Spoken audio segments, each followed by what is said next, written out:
Nocturnal Orbit presents.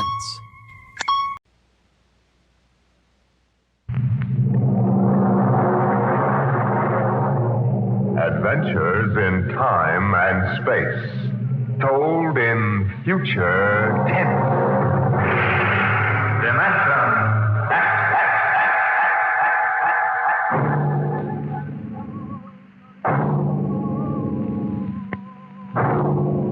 The National Broadcasting Company, in cooperation with Street and Smith, publishers of astounding science fiction, bring you Dimension X.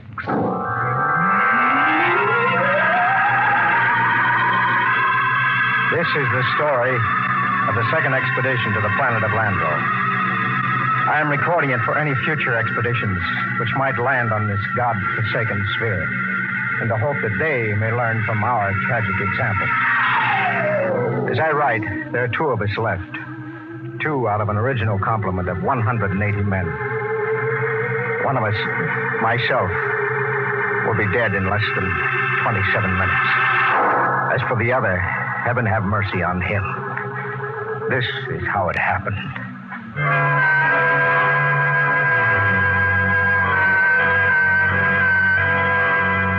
On June 3rd, 1997, less than 2 months ago, the last of our supply ships blasted off Landro, headed for Earth.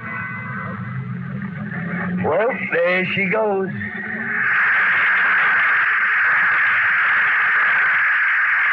Like a big-bottom bird, huh? Like to be a boarder, Battiers? Me? Listen, Captain, I've been kicking around with you from one planet to another for so long now, they're all getting to be the same. Not this one, Battiers, not Landro. No, maybe you're right there. I ain't never been on one like this. It's a cemetery, that's what it is. A big, cold cemetery. Them empty cities, that's what does it. Sitting there like they was tombs. Battiers, you're getting to be a poet in your old age. I ain't so poetic I didn't remember to swipe a bottle of Irish off that supply ship. What? Right here. You know, Brady, if you weren't the best all-around cook and troubleshooter I ever shipped, I'd court-martial you. Well, since I ain't being court-martialed, how about we should open this Irish hair tonic after supper tonight, right? Right.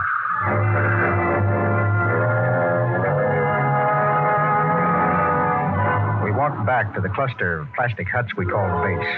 It was beginning to freeze up, and that purplish glow had settled across the planet. Yes, it was like a cemetery, all right. A cemetery of dead cities. We walked past one of them, a huge plastic dome with tall, graceful buildings, atomic power systems, vacuum conveyors. All perfect, all deserted, all ominous.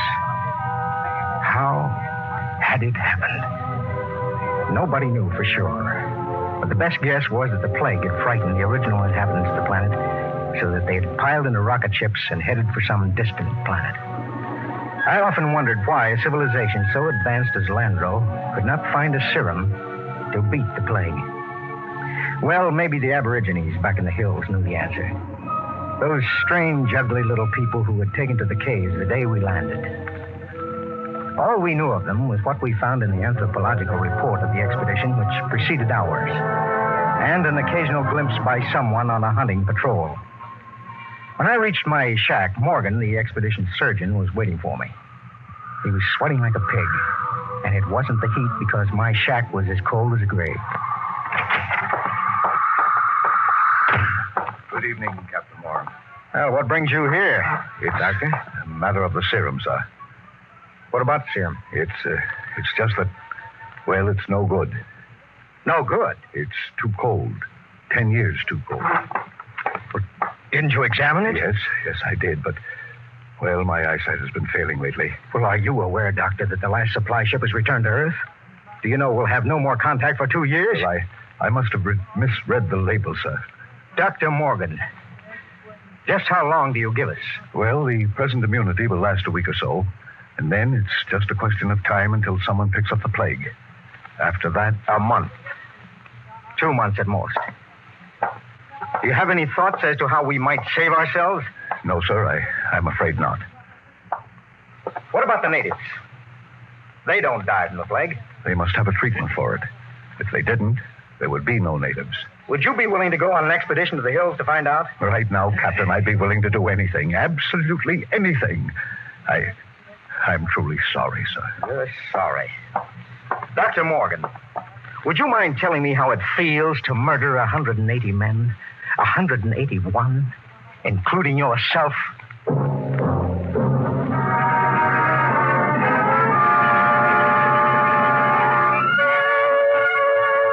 I did a lot of thinking after Dr. Morgan left my hut. It was still unreal for me. After all, the planning of an expedition was no simple thing. You put into it the results of years of training and experience. Every man on my crew was handpicked for his skill. And yet a simple thing like a myopic surgeon misreading a label could blast the whole thing. Yes, it was a shame. I did the only thing I could think of. I yelled for Batier's Brady. Brady, get your carcass in here and hurry it up. Okay.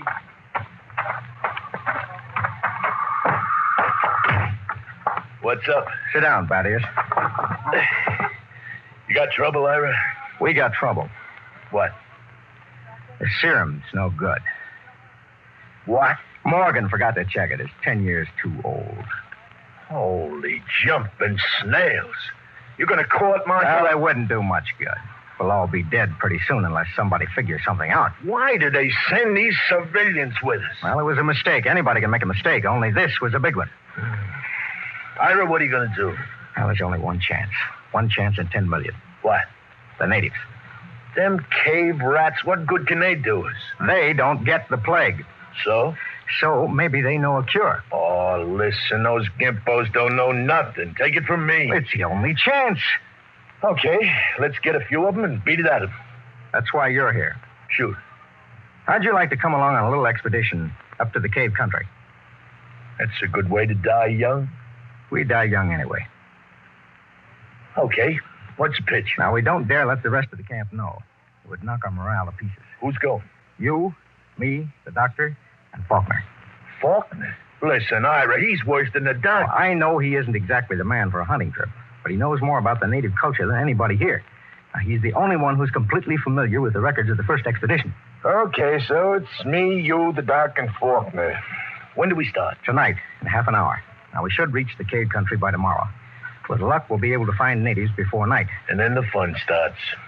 You know, Ira, them gimpos don't exactly love us. Nobody loves us, Battiers. That's one of the great paradoxes about this job. We come here to help them, to civilize them so they can live like human beings instead of pack rats, and they run off to the hills and hide from us. Like we had to... I almost said plague. So, okay, Battiers, get the doc and Faulkner.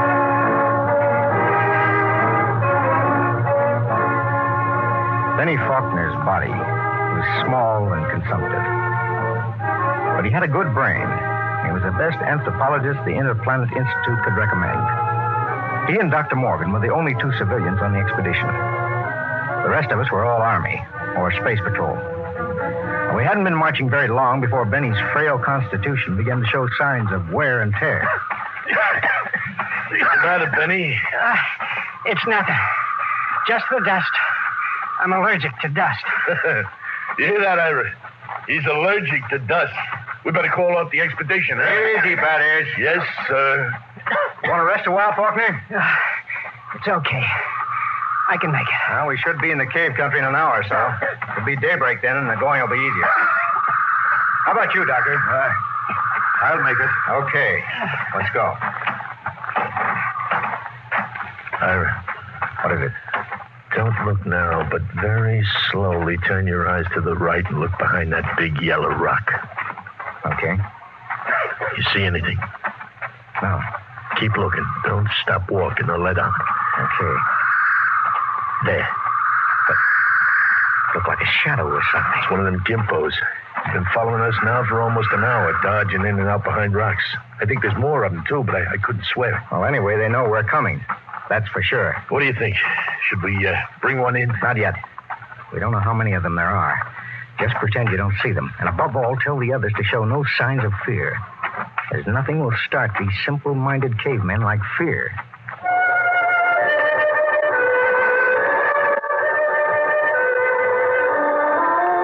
That was it. The manual said under no circumstances shall a member of the patrol display fear before a native. The dignity of the Earthman must be preserved at all costs. Walk erect, be firm but just, and do not allow the native to feel he is your superior. It was a good rule, and it always worked. Just before dawn, we reached the cave country. We were tired and hungry, and we stopped to cook some food and rest. Everything was quiet. There was no sign of the Gimpo, as Bat Ears called him, until... Hey, get in there, you sneaky little man. Come on, boy, break these shirts. What's your trouble? Look at me, Ira. They caught me one of these gimpos sneaking around outside the tent. He almost slit my throat with one of those stone knives he did. Yeah. Bring him into the light of the fire where we can get a look. Yeah, right. Faulkner. Yes, sir? Try to establish some communication. All right, get it. Look out. Now, no need to knock him down, Bat Ears. That's the only language they understand. Faulkner, see if you can reach him. Okay, Captain. I'll need a drum of some sort. A what? Well, I find they communicate with one another through a very primitive kind of vibration of the tongue. Now, the closest I can come is a series of drum beats, a sort of a Morse code. The psychologist on the first expedition had it worked out before he was killed by the plague. I've studied his notes, and I think it'll work. You mean these animals can talk to one another? I believe they can. At any rate, we'll have a chance to find out. Do we have something I can use for a drum? Oh, here. Take my helmet. Thank you, Doctor. Now, I'll tap it 4 times. That's a greeting of some sort. Oh, just a moment. Yes, sir? I don't want you treating this fellow like an equal. Don't give him the idea that we're desperate. Once they sense that, we're lost. All right. Here we go. Now I'll give him the helmet. Good. He seems to understand. What shall I ask him, sir? Now, first, tell him we come in peace. Reassure him that we don't wish to hurt him or his people. I'll try. He seems to understand. He wants to answer. Well? He says, others, like you, came to Landro. He must mean the first expedition. Go on. I want you to lead around to the subject of the plague gradually. Don't let on that we're desperate. I'll do my best, sir. It's a strange sight. On one side of the helmet crouched little Benny Faulkner. Across from him crouched the Landrian, a humpbacked gray little creature with an enormous head and those soft lavender eyes. I'm setting forth in this narrative the transcript of their conversation as Benny Faulkner later transcribed it from the best of his memory. Faulkner, we come as friends. Native. Why? Faulkner, we will help you to rebuild your cities and make your machines work again. Why? We want to help you to enjoy the benefits of the great culture which once thrived on Landro. Why? Because we want to help you. If we ask you not to help us, will you go away? We stay for your own good. We have helped many others on other planets. How? We teach them a better way to live. Their way of life was better than your way. Have you tried our way? Why were your cities abandoned? Was it the plague? Yes. Do you still fear the plague? Yes. Do any of your people become afflicted? Some. How do you treat them? How do you keep the plague from spreading? Do you have a cure? How can we find a cure for the plague? Go among my people. Will we find the answer among your people? My people have the answer. Will you tell me the answer? Go among my people. The drum beats ended. As far as the Landrian was concerned, the conversation was ended. He rose to go, and Faulkner stepped from his path. But Brady was there to ensure the bet. Hold on there, bucko. You ain't going no place. Don't maltreat him, Brady. What'd he say, Benny? He says his people have the answer. What do you think? Well, there may be some truth in it. He says some of his people still get the plague. That must mean it isn't a question of immunity. They must have a cure. Well, he wasn't clear on that, Doctor. Then they must have a vaccine to keep it from spreading. Does he know? Evidently not. I could beat it out of him. I don't think he's lying. Well, that leaves it up to us. Now, the first level of caves are on top of that cliff about a mile ahead. It's a trap. I'll bet my last dollar on it. Maybe not. We'll have to risk it. Now, wait. Yes, Doctor. Let me go. I got you all into this. How will you talk? Well, Benny here can give me enough of the code so I can ask the big question. All right, Doctor. We'll wait at the foot of the cliff. Now, you go on ahead. If you aren't back down in 3 hours, we'll come up after you. What about the gimpo we've got? Now, we'll hold him as a hostage to ensure the doctor's safety. Mm-hmm. Now, if the doc comes back all right, we'll let him go. Your job, Thaddeus. A pleasure. Don't kick him. Natch. But if he gives me any trouble, I'll take a shovel to his bottom. You can count on that.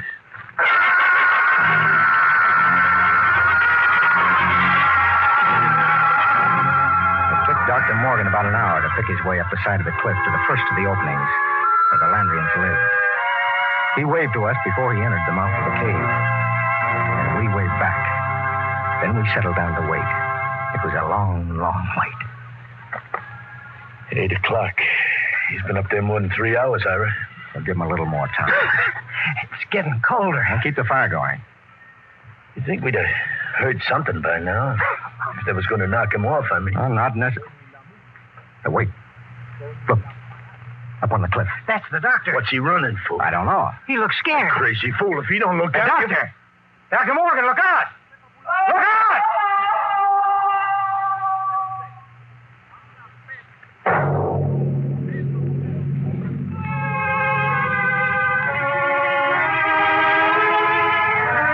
We found him at the foot of the cliff, crumpled and broken. We never knew why he had thrown himself off. Scrawled across the pad he had taken with him, on which to make notes concerning the answer, was a single word. The word was courtesy. The expedition was a failure. Okay, that's it. I have to head back for camp and just wait and pray. Not just yet, Ira. Okay? What's on your mind, Thaddeus? If it's all the same to you, I'd like to take the gimpo here out behind the rocks and have a talk with him. Okay, Ira? What do you think you'll accomplish? I don't know. Just a quiet little talk. No violence. No violence. Just a real, earnest type conversation. Okay, Ira? It was one of those decisions the commanding officer dreads. 180 lives against the chance that Thaddeus could persuade the little gray man to give an answer he might not even know. I nodded, and Thaddeus took the little native off behind an outcropping of rock. He was back in 15 minutes, dripping with sweat. Well? Let's go, Ira. Nothing, huh? But nothing. Is he, Yeah, they ain't made very good, those little gray people. They come apart too easy. So, let's go, Ira. All right. Benny. Hey, Benny. What is it? I feel kind of sick all of a sudden. He's got a weak stomach. Dust allergy. Hey, wait a minute. What is it, Benny? The back of my head. Dull kind of pain. Stick out your tongue. Give him a hand, Thaddeus. We've got to get him back to camp. What is it? I'm not sure. But that blackness on the tongue and the headache, it could be the plague.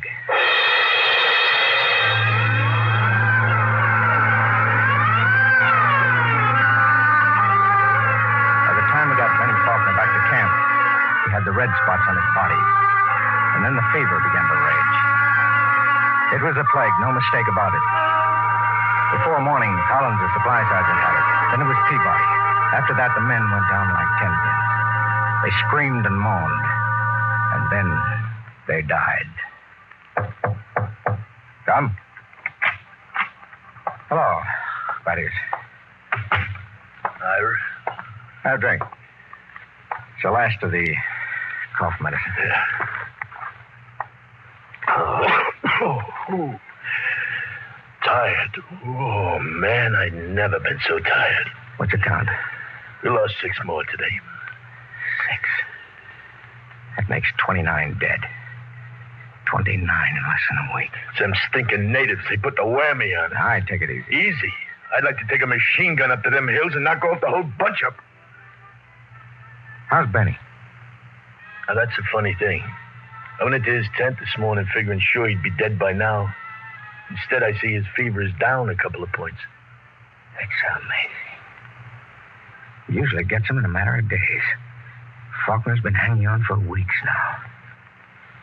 Well, keep an eye on him.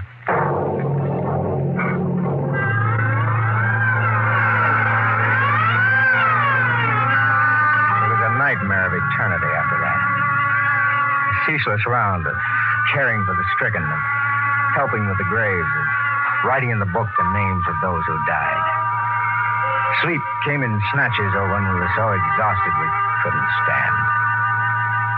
Then one morning, Bad Ears Brady dragged himself into my shack. Sit down, Bad. What's it count? 6 left. We buried the chaplain today.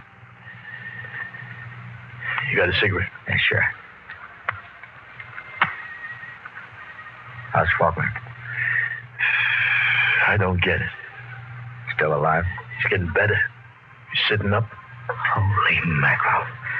This is a good cigarette. Well, like any other. No. Oh, this one's different, Ira. It's my last. What do you mean? Take a look at my tongue, Ira. See? Little black spots.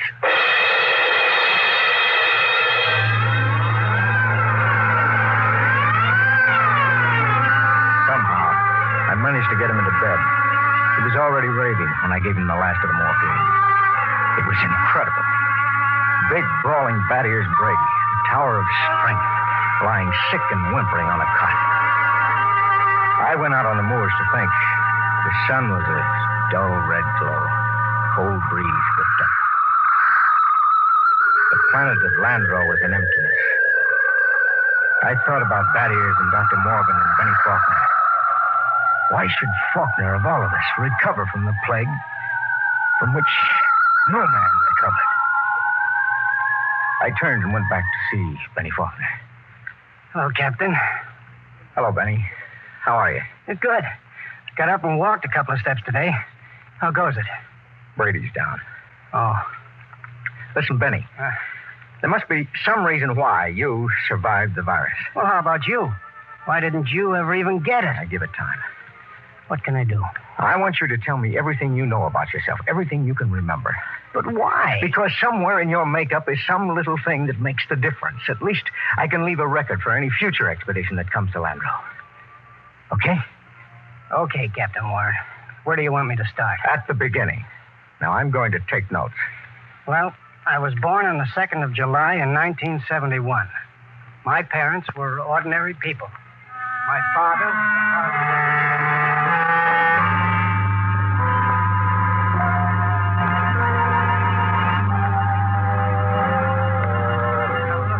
I've told you everything I can remember. For 3 days now, you've questioned me. All right. Now, take it from where the natives started to walk away. You stepped out of his path, and Brady grabbed him. Okay, so I stepped out of his path. Why? What do you mean, why? Why did you step out of his path? Well, why not? Courtesy, that's why. What's the matter? Courtesy. Funny. That's the word that Dr. Morgan had written in his notebook. Well, I don't see... I don't either. Hey, tell me, why should you want to be courteous to a native? Why not? What about maintaining your own dignity? Are you talking about dignity or arrogance? Look, I don't get this at all, Captain. Now, you're familiar with the records left by the first expedition, Benny. What happened with the natives? Well, the natives were friendly enough at first, but after a while, they went back to the caves. And when we got here, they wouldn't come near us, right? Right. Yet we came to help them. So what? So maybe this, Benny. Maybe we were all wet in our deductions. Maybe those cities weren't deserted centuries ago after all. Maybe these little people up in the caves are the same people who used to live in those cities. Well, why should they leave? Well, maybe they found out the big cities weren't the answer. Maybe they found out that civilization doesn't necessarily bring happiness. So they just packed up and left. Returned to the simple life. That doesn't make sense. You're forgetting the plague. Benny, what is the plague? Well, I don't know. I think the plague was nothing more than what we know as greed and arrogance. Captain, you're going off your rocker. I think maybe we were in line to die of it, even if the serum had been good. Well, it violates all the laws of Earth. We aren't on Earth. We're on Landro. A planet a million light years from home. Now, why are we trying to take these primitive, happy people and make them like ourselves? Why are we trying to mold them to convince them that they belong in cities, that they should be building better can openers instead of just enjoying human relationships? Why, Benny? If that isn't sheer, stupid, crazy arrogance, my name isn't Ira Warren. The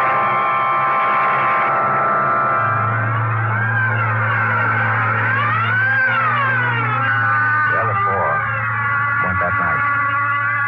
3 days later, that here's Brady died. In his delirium, he was howling about how if he could just get his hands on one of those stinking natives, he'd wring the answer out of them. After I buried him, I went back to Benny Faulkner's tent. Faulkner was getting out of bed as I entered. How's he, Captain? I just buried him. Holy Mother in heaven. That means 2 of us. 2 out of 180. Not 2. Just 1. Oh, but you're all right. I have a headache. I'm beginning to sweat a little, too. Well, can I help you any? No, I think I'll go back to my shack and finish writing the report. Well, maybe it isn't the plague.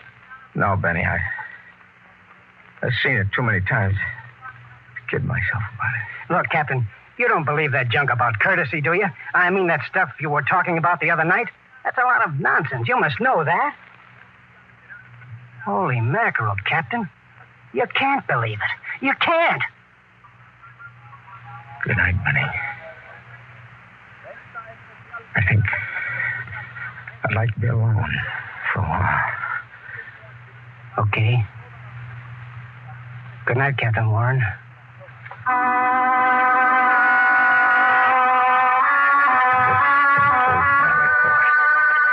I'm turning it over to Benny Faulkner in the hopes that he will be able to transmit it to any other expedition commander who contemplates exploring the planet of Landrum. The fever is beginning to mount now. My hands tremble as I write. The end should not be far off. You see, I didn't have a chance. I stepped out of no paths.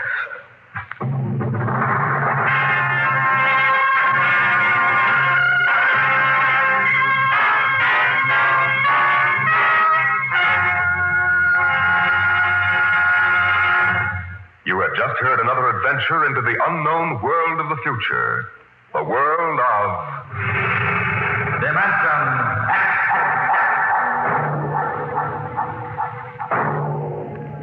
We are just beginning to discover how boundless our universe really is. And yet, what would it be like to live in a world no larger, say, than a single gigantic rocket ship? You'll find out more about it on Dimension X next week when we present Robert Heinlein's Universe. Dimension X is presented each week by the National Broadcasting Company in cooperation with Street and Smith, publishers of the magazine Astounding Science Fiction. Today, Dimension X has presented Courtesy from the current issue of Astounding Science Fiction. It was written for radio by George Lefferts from the story by Clifford Simak. Featured in the cast were Lawson Zerbe as Captain Warren, Bill Zuckert as Battiers Brady, and Bill Gray as Benny Faulkner. Your host was Norman Rose. Music by Albert Berman. Dimension X is produced by William Welch and directed by Fred Way.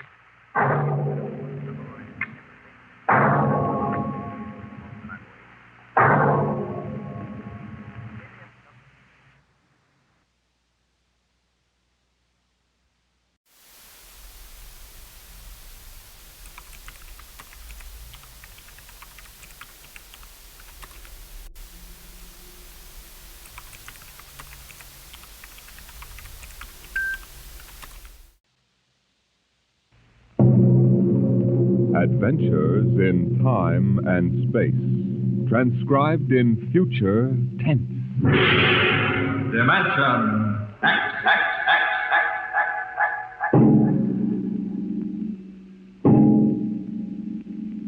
In the beginning, there was Jordan, thinking his lonely thoughts.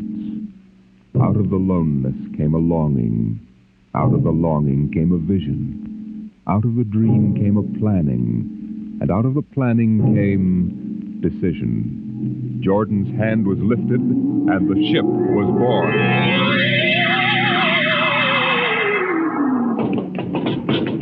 You, look out! Are you all right? Yes, it missed me. What was it? A mutant with a slingshot. I think it dashed down that passageway. You want to go after it? We'd never catch it, Alan. It's probably 12 decks above us by now. I didn't think they ever came down this far. Patrols usually get them before they reach this level. They get more daring with each generation. This one looked like a female. Male or female, it might have killed us.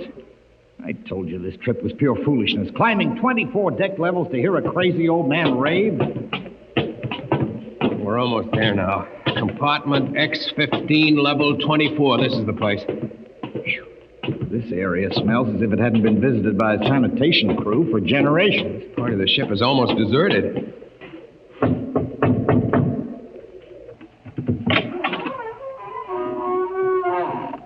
Yes?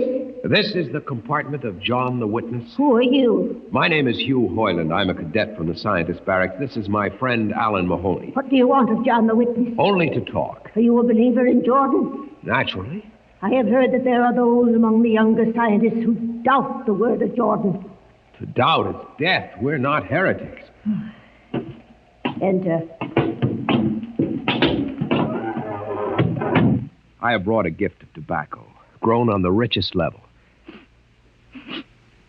It smells good. I assure you it's the best. Wait here. What a rat's nest. What the devil do you think he can tell you? I don't know. Now, hush.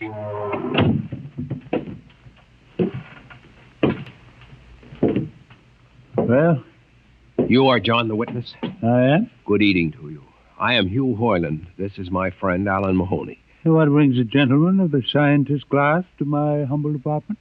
I have heard that you and your parents before you have long been keepers of the legend of the ship. Since Jordan gave the word. I am anxious to hear the word as Jordan spoke it. Why? You see, among the young scientists, there have been some who talk against the word. There are regulations against such heresy? Some of them say the ship has no purpose. They say that we're here accidentally. That we have no more grace in Jordan's eyes than the most deformed mutant who dwells in the highest level of the ship. What shall I say to you? I wish to hear the word from the mouth of one who knows, that I may become more convinced. Sit. You have gift for the witness? The finest tobacco. Good. I will dim the light. Now, pay close attention, for these are the words as my father's father's father gave them to his son's son's son. This is how the ship came into being, how our people were created. In the beginning, there was only Jordan, thinking his lonely thoughts. In the beginning, there was darkness, formless and dead. Out of the loneness came a longing. Out of the longing came a vision. Out of the dream came a planning. And out of the planning came decision. Jordan's hand was lifted, and the ship was born. Mile after mile of good compartments, tank after tank for golden corn, ladder and passage, door and locker, fit for the needs of the yet unborn. He looked on his work and found it pleasing, meet for a race that was yet to be. He thought of man, and man came into being. Then Jordan checked his thought and searched for a key. Man untamed would shame his maker, Man unruled would spoil the plan. So Jordan made the regulations. Some to speak and some to listen. Order came to the ranks of men. Crew he created to work at their stations. Scientists to guide the plan. Over them all he created captain, made him judge of the race of man. Thus it was in the golden age.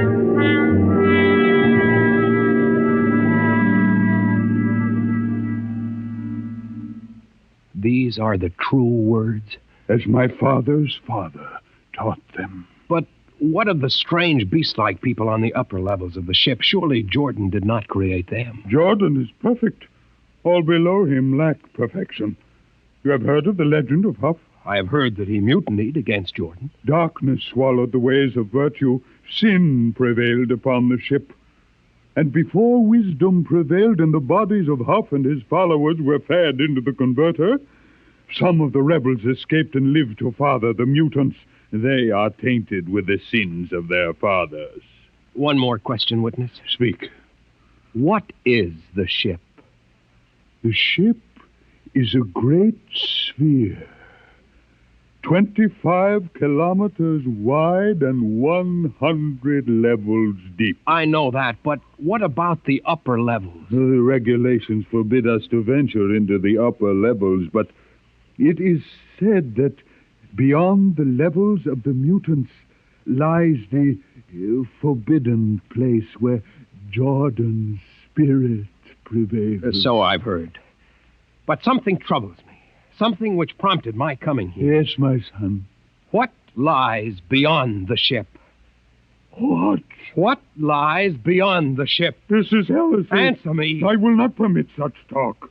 The ship is complete. The ship is universal. The ship is everywhere. The ship is endless. Your mutterings are those of a frightened old man. They answer nothing.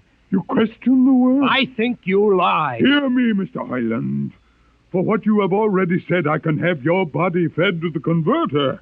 Your soul launched on the endless trip. You threaten me. You, for Jordan's sake. You think I fear this dried fig of a man? You.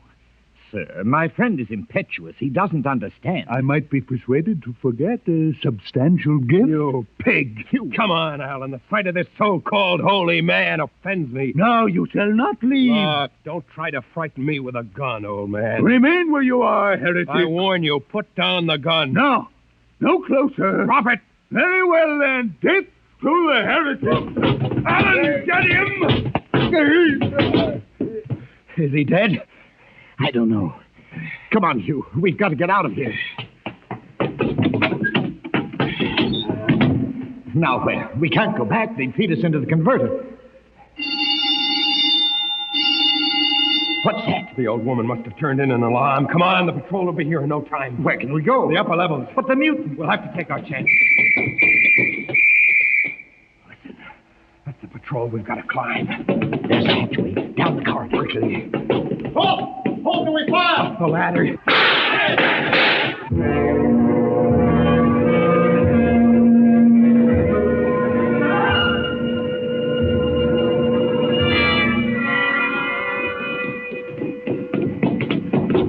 You wait. How far are we from the outside wall? Judging by the slope of the deck, about 2 miles. Mutant territory. Come on, we'll try this passageway. What? I don't know.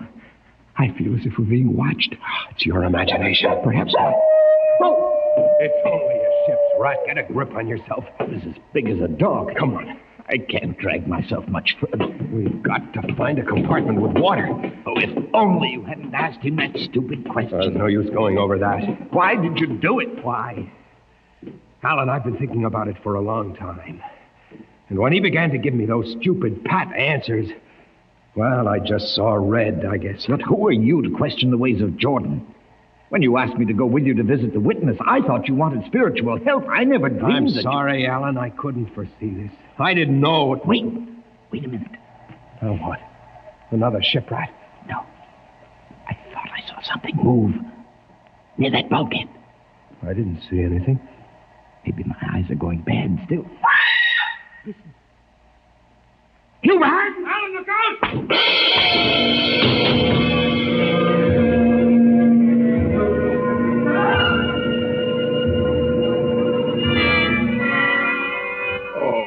Oh. Where am I? What are you? Get away from me! Alan! Alan! Look out for that knife! Stay away from me! Alan! Alan! Don't kill him, Bobo. Not yet. Who are you? Forgive my friend Bobo. Like so many of my people, he's rather impetuous where members of the so-called super race are concerned. Who are you? What place is this? As you can guess from my leg, I'm a mutant. Where is Alan? Your friend is dead. I was not able to restrain my people in time to save him. Why don't you destroy me and get it over with? We do not kill for pleasure, Mr. Hoyland, only when necessary. You know my name? I read your identification tag. Who are you? Mutants can't read. My name is Gregory. I'm a leader of my people. Although we are unfortunate in our heredity, Mr. Hoyland, many of us are quite intelligent. Why do you live like animals? We would rather live like free animals than like regimented slaves, as you do. I've heard that you practice cannibalism. Undoubtedly, you hear many things about us. We raise our own cattle on the upper levels, and those of our people who choose to farm raise enough crops for our small population. You turn your head. Why? This one. I've never seen a creature like him. Bobo is an unfortunate. He was born without the power of speech. How can you tolerate a monstrosity? We have learned to live with difference. If we began to destroy our imperfects as you do on the lower levels, there would soon be no one left. It violates the regulations. The word of Jordan You know, states... Mr. Hoyland, your people are really primitive and barbaric. You dare say that to me? I dare say a good deal more. Let us go to my compartment and speak further. I'm always interested in information of the lower levels. I won't give you any information. Bobo, I want Mr. Hoyland in my cabin, please. I would advise you to go quietly, Mr. Hoyland. Bobo has a hatred of superior beings, which is unfortunate, but quite understandable. Proceed.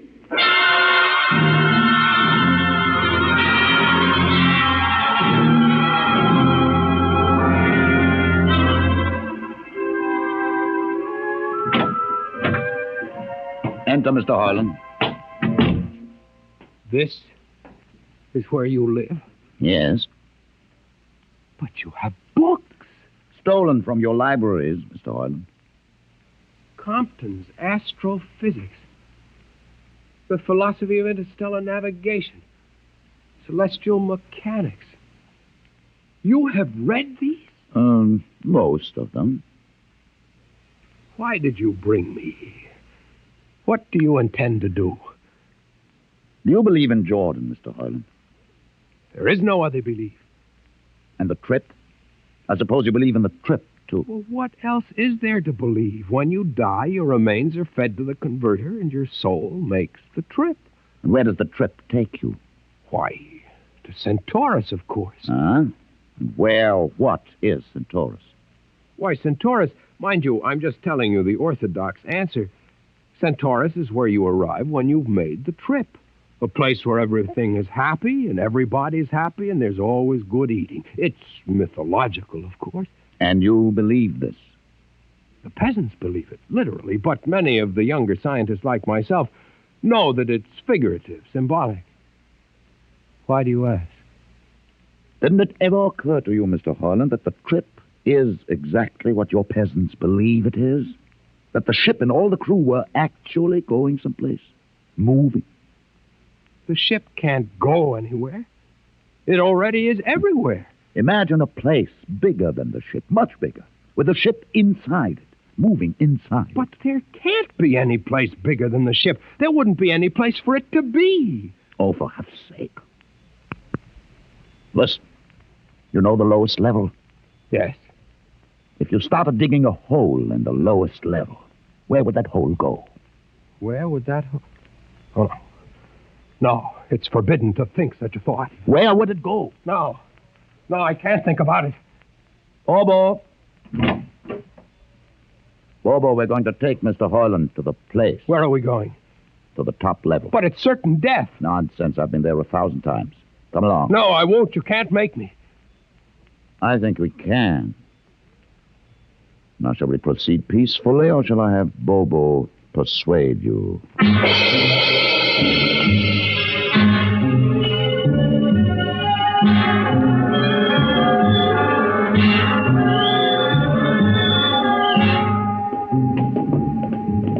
Open the door, Bobo.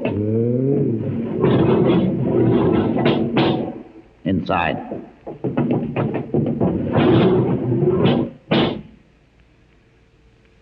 What place is this?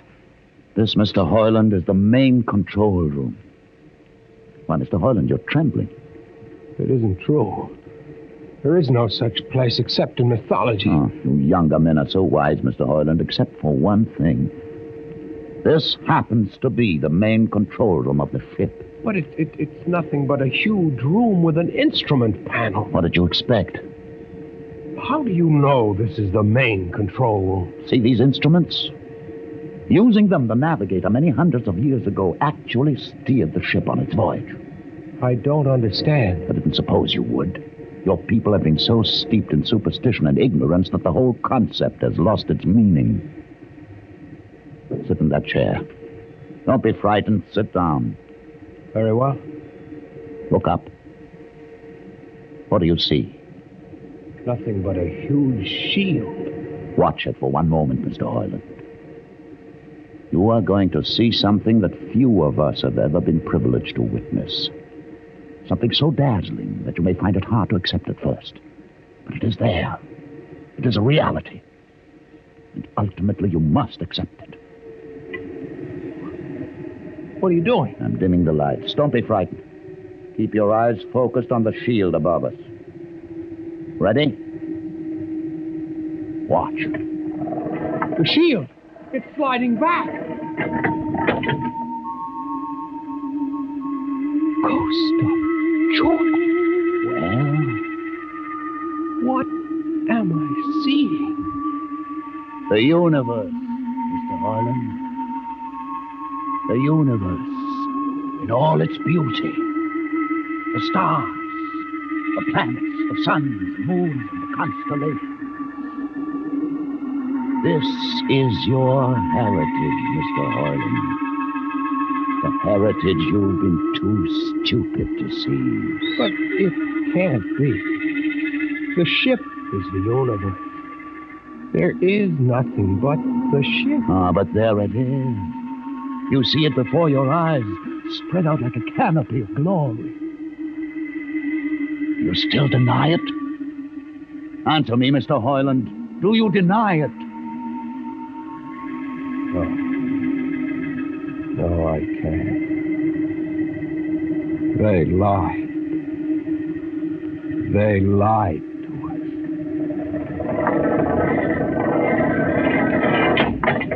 Good. Why did you close the shield? You will see it again if you're not afraid. I'm not afraid. Many times. I've shown this to others of your people whom we captured, and though they saw it before their very eyes, they would not believe it. Tell me about it. Tell me about the ship, about the universe. What are these things? How did this come about? Many thousands of years ago, on a planet like those you've just seen, a planet called Earth, a scientist named Jordan decided to build a ship that would carry men from one planet to another. For many years, Jordan and thousands of others studied and planned. And when they were finished, they built the ship. A ship so large that it had to be assembled in its own orbit beyond the place called the moon. 60 years it took them to construct. And when it was finished, a whole new science had been conceived. Then the trip was begun. The trip that was to land a colony of Earthmen on a far-off planet called Centaurus, millions of light years beyond the furthest planet ever reached before. How do you know these things? Among my books are the log which Jordan himself kept, and the records of the journey for the first 40 years. What happened? There was a mutiny. A man named Huff led a rebellion of those who wanted to turn back. In the struggle, the navigators were killed, and the crew fell into a state of anarchy. In the years to follow, small groups of men tried to organize the ship for navigation, and each time they failed. Finally, the whole idea was abandoned. And so for centuries, we have swung in space, unmanned, undirected, living in a lost world of our own making, without purpose, without direction. Why have you told me this? Why have you brought me here? You could have killed me. Can you guess? No. No, I can't. Unless... But it would be too fantastic. Well? You want to finish the trip. Yes, that's it. What would it take to do it? A miracle, almost.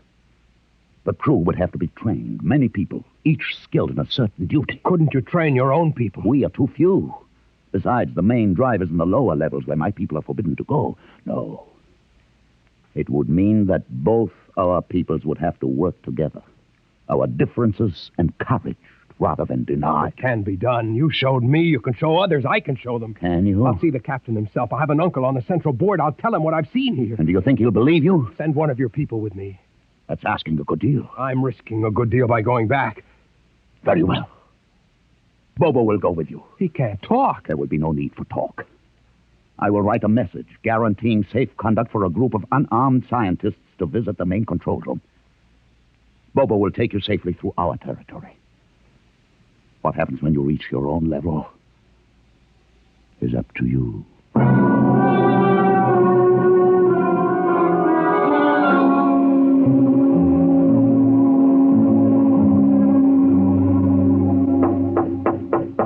One moment. Yes, what you... You. Quick, Uncle, let us in. But this mutant... He's harmless, please. Now, what is this? You're wanted I know all about that. Listen, Uncle, I must see the captain. The captain? Are you mad? You're a council member. You can get me to see him. They'll kill you. You're wanted for heresy. I don't care. I must speak with the captain. You're close to him. You can arrange it. I don't understand why... Uncle, listen to me. The ship is moving. I can prove it. Do you understand? There is a purpose in the ship. I don't understand what you're babbling about. Never mind. Just talk to the captain. Tell him I have information of tremendous importance.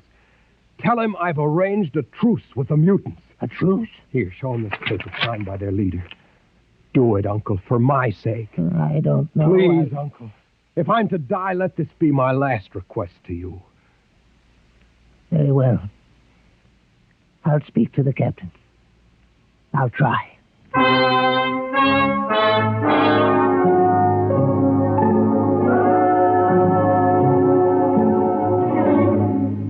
And you say, Mr. Hoyland, that you saw this with your own eyes? I swear it, Captain. I swear it on the word of Jordan. Let me see that paper again.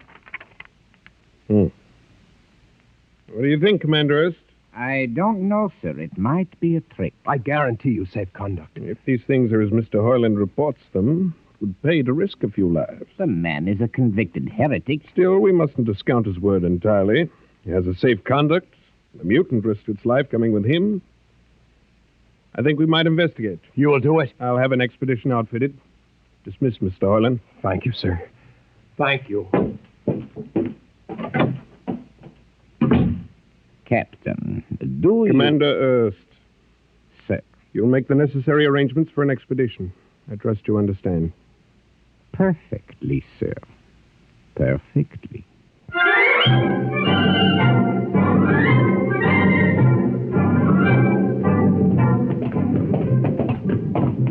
Lieutenant. Mr. Hoyland. You better halt your men here. This is the spot.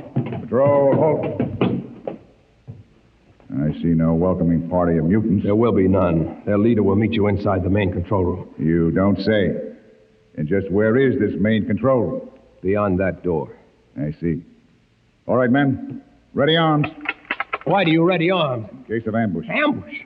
Don't you think they could have ambushed you on the way up here a good deal more easily? You know, Mr. Hoyland, I think you're a mutie lover. They have a place in the converter for that kind. Lieutenant, are you mad? No, Mr. Hoyland. But most certainly you are. To think that we could be lured up here to be slaughtered with a fantastic story about some mythical control room. Guns ready, sir. Lieutenant, I warn you, these people have acted in good faith. If you break that Call faith your now... mutants to open the control room, Mr. Hoyland. No, not until those guns are dismounted. As leader of this expedition, I order you to call them. I refuse. You cannot do this thing. This is no way to keep a truce. Very well, if you refuse. Oh, there! Mutant! Come out! For Jordan's sake, Lieutenant. Too quiet for comfort. Mutant! Open the door! Please, Jordan, don't let anything happen. Please don't. It's opening. Ready, men. Someone's coming out. Look at his leg. Horrible. Steady. He's walking toward us. I can't stand this. Look out! Gregory! No! You fools! You've killed him! Here come the rest of them. Fire!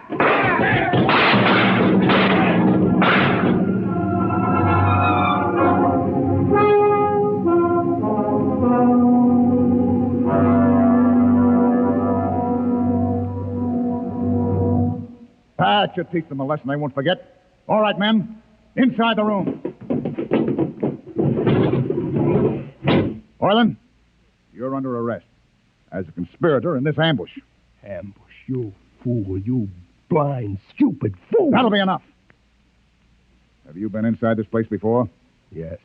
What's all this machinery? These are the controls he would have used to steer the ship. He's gone out of his mind, Lieutenant.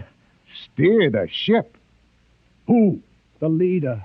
The one you killed. This ugly mutant? This ugly mutant happened to be a man of true greatness. You're mad. Am I? This man had a vision which could have saved you, but you chose to kill him because you couldn't stand the sight of his difference from you. I'll not listen to these ravings. Close your ears. Shut your minds against the conscience that tells you it's wrong to kill. That tells you that your need to be arrogant only proves your inadequacy to yourself. Shut him up. Don't listen to him, man. You can't shut your ears. My words sting you. You cannot shut your mind. And you cannot shut your eyes. Don't! To this! The roof. It's moving back. Look. Let the vision of this confound your ignorance and blind your eyes. This is the heritage you tried to stifle in your own breasts. This is the heritage of stars and open skies for which men have yearned for centuries. Try to destroy this, and you will only destroy yourselves. Death to the heretic. Kill me if you choose. But I say to you that this you cannot keep from our people, that they will seek it out, and the ship will be manned, and the ship will be steered, and there will be freedom and purpose and respect for ourselves. This is your heritage. Look upon the universe. Kill him! Kill him!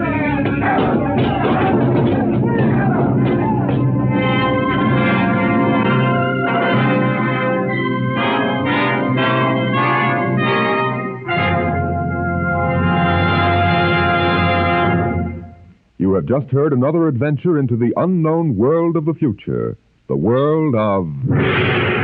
Dimension X.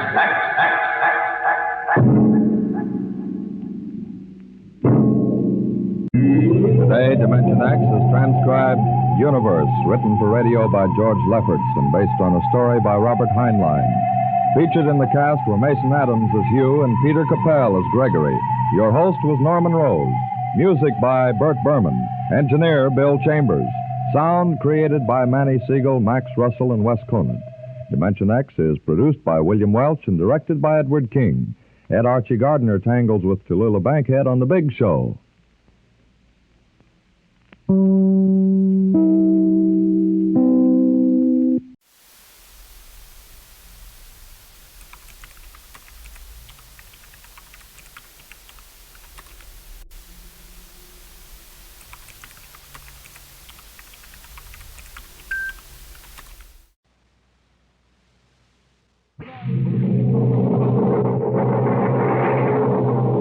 Adventures in time and space, told in future tense.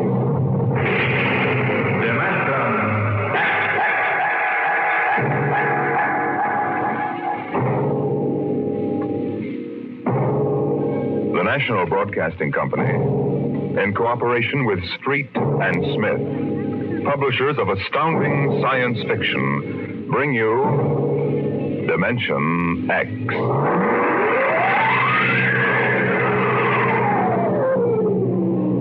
The soundproofed Happy Life home had cost $30,000 installed. It clothed and fed and rocked them to sleep and played and sang and was good to them. Their life purred on from day to day, measured and controlled by the nucleonic thermostats, the iridium sponge servo brains that made the beds and washed down the bathroom floors and made sure the salt cellars flowed freely without clogging. Twice a day, the house paused, rang a quiet bell, and turned precisely 90 degrees on its axis in order that the view from the Solaroid living room windows might be varied to avoid ennui. Of course, the pride of the house was the nursery. The agent for the company had been most enthusiastic. This way, right down the hall. All right. What was that? Oh, it's all automatic. The nursery turns itself on when you come within 10 feet of it. Soft automaticity. That's the motto of the company. All right, now, this is the nursery. 40 feet by 40 feet and 30 feet high. Separate power unit with automatic overload circuit breakers, inspected and approved by the underwriter's laboratory. The nursery is educational, instructive, entertaining, and therapeutic. The entire control mechanism is adjusted to the electroencephalographic key of the child. How much does it cost? 30,000 FOB, Los Angeles. But that's as much as the whole house. Why, no. But we do want the best for our children, don't we? Oh, yes, we want the best for our children.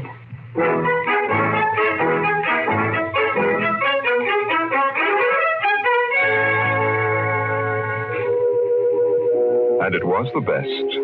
The crystalline walls wavered from 2 to 3 dimensions. The pseudo-textured composition flooring shifted lightly from brick to dirt to waving grass. And the odorophonics wafted the scent of fantasy through the hermetically conditioned and filtered air. The nursery was the very best. But then they wanted the very best for the children. The technicians installed the nursery, and the heavy coaxial power cable was run in from the main line. The walls sprang to life, and the mental control banks and relays hummed.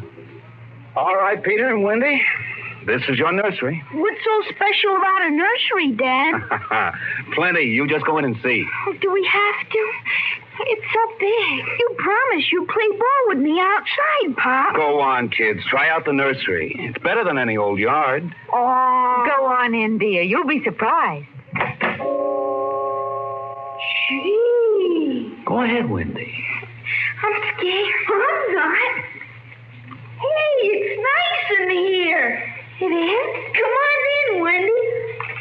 Boy, look at the pictures on those walls. They're real. Well, almost real. You can change them any way you like just by thinking about it. Go on in, dear. Well, all right, Mommy. Hey, Wendy, look what I can do with the pictures. Oh, that's the white mountain smells of Wonderland. Sure. I just thought about it, and there it was. Well, let me try, Peter. Let me try. Go ahead. Just think. How about the... Oh, I know. I want to see the Wizard of Oz.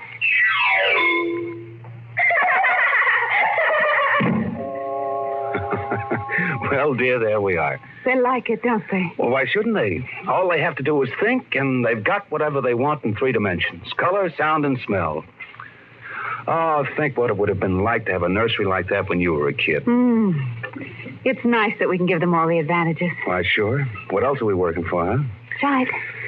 Well, what do you want to do this evening? Well, the Petersons asked us over for bridge, but... Oh, we don't have to worry about the kids. They'll be all right in the nursery. Come on, Lydia. We deserve a night out.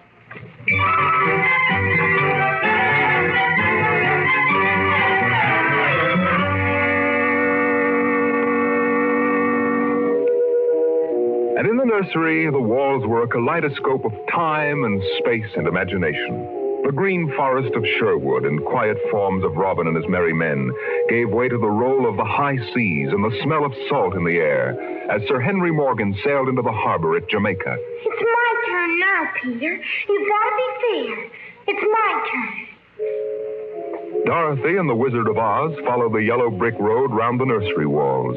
Then Hansel and Gretel discovered the gingerbread house about 3 feet from the door.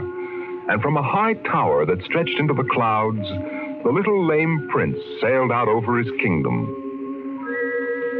And behind the crystal and quartz walls, the vacuum tubes and grids and banks of mental image tape spun quietly and efficiently, erasing the line between illusion and reality. Of course, the electric bill from Consolidated Utilities was tremendous, but it was worth it. The house went on. The stove hummed happily in the kitchen, making breakfast, dinner, and supper for 4, turning the eggs over lightly and producing popovers electronically calculated by capacity to a 30-volt current and specific gravity. The automatic laundry did the shirts with a medium starch in the collars, except the button-down Oxfords, which had no starch at all. The Happy Life home breathed contentedly as life proceeded with soft automaticity as guaranteed in the brochure and bill of sale. George. George, I wish you'd look at the nursery. Well, what's wrong with it? Well, I don't know. Well, that might... I just want you to look at it, that's all. Or call a psychologist to look at it. What would a psychologist want with a nursery? Oh, now, George, you know very well what he'd want. I was in the nursery last week. It's perfectly all right. Well, it's different now. Huh? What do you mean, different? Well, I just want you to come and see. Are the kids there? No, Madge Allen took them to a show along with her kids. That's why I want you to look in now before they get back. All right.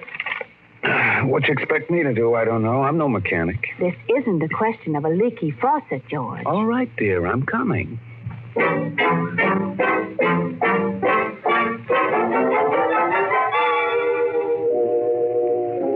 nursery light flicked on as they came down the hall. The relays clicked, and the tubes warmed, and chemical odor banks and pipes bubbled into life as they paused before the closed door. Go ahead, George. Open it. On all sides, in 3 dimensions, stretched the hot, tired landscape of an African veldt, reproduced to the last stick and pebble and bit of straw. The ceiling above them became a sky with a hot, yellow sun. A wind blew in from the baked veldtland. The hot straw smell of lion grass. The cool, green smell of the hidden waterhole. The great, rusty smell of animals. The smell of dust like red paprika on the hot air. And now the sounds.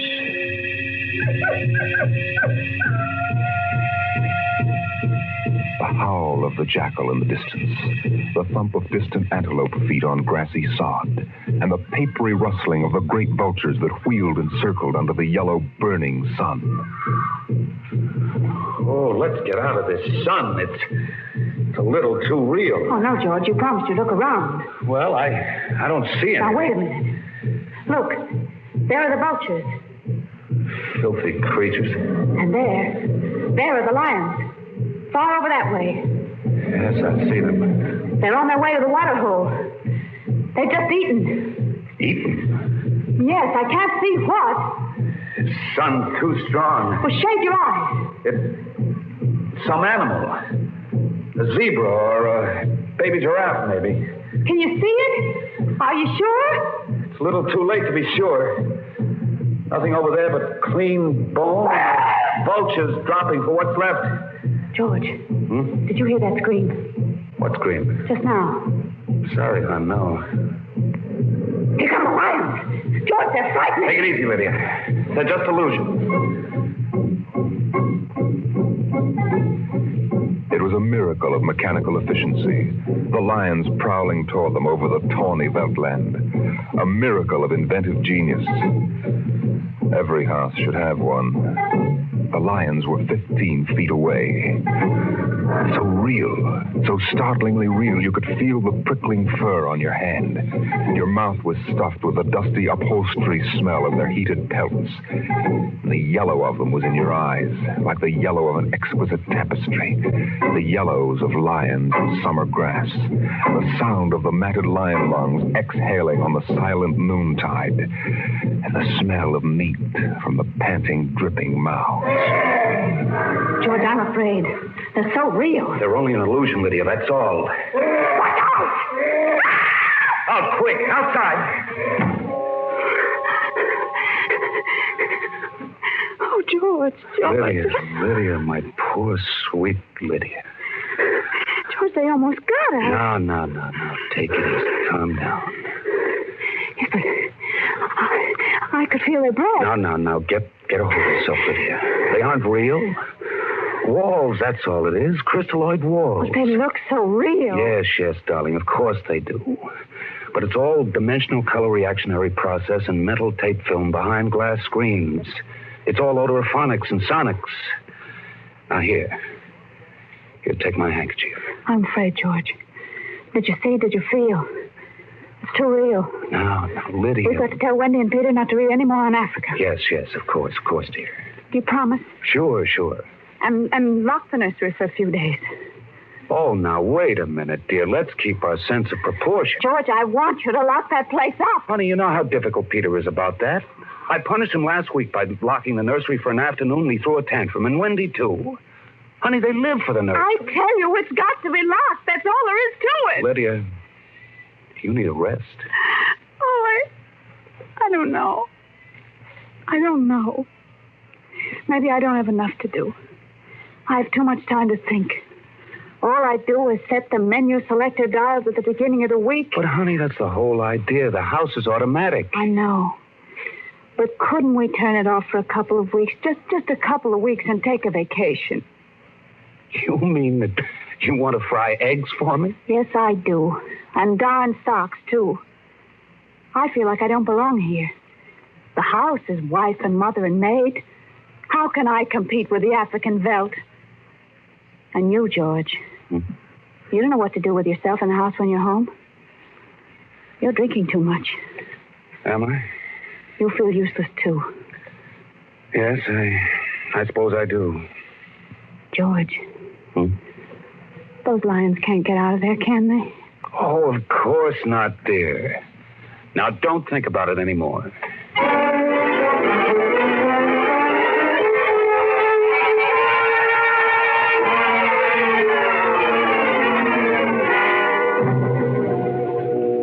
They ate alone. He sat idly watching the dining room table produce warm dishes of food from its mechanical interior. You forgot the ketchup. That's better. It wouldn't hurt to lock the children out of the nursery for a while. It was clear that they'd been spending too much time in Africa.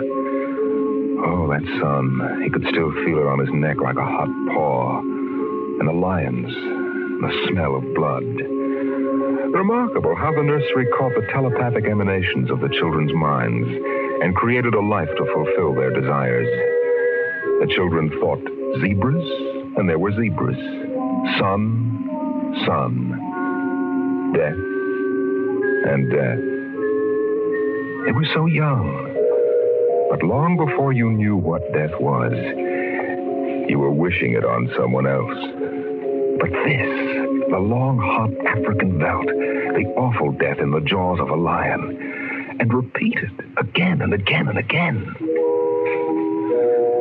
The children came home dutifully at 8:30.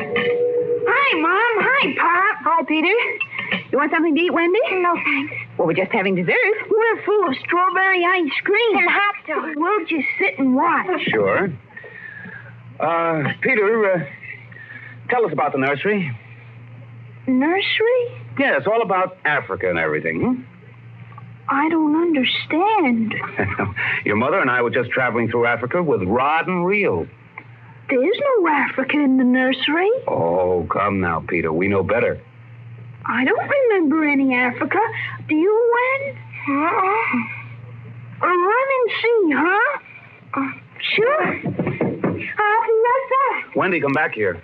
Wendy. She'll be right back, Pop. She doesn't have to. I've seen it. Now, come on. Sure, Pop. Wendy will tell us, though. Could they be lying? We'll see in just a moment. Peter, open the door. See, Daddy? It's not Africa. It's Florida. Like in the yearling. There go the deer, see? It isn't Africa. Yes, I see it isn't. Go to bed. But it isn't 9 o'clock. No, it isn't. You heard me. Go to bed. Okay.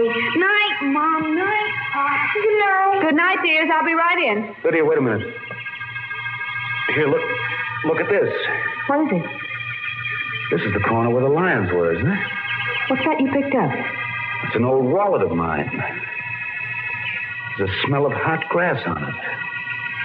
The smell of a lion. It's wet with saliva. And it's been chewed. George, those smears of blood. Come on out.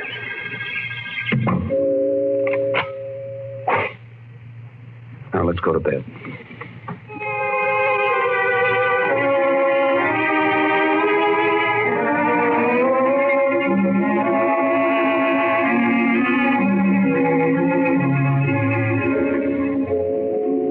So they went to bed. But in the middle of the night, Lydia was still awake, and she knew her husband was awake. George. Hmm? How did your wallet get in the nursery? I don't know.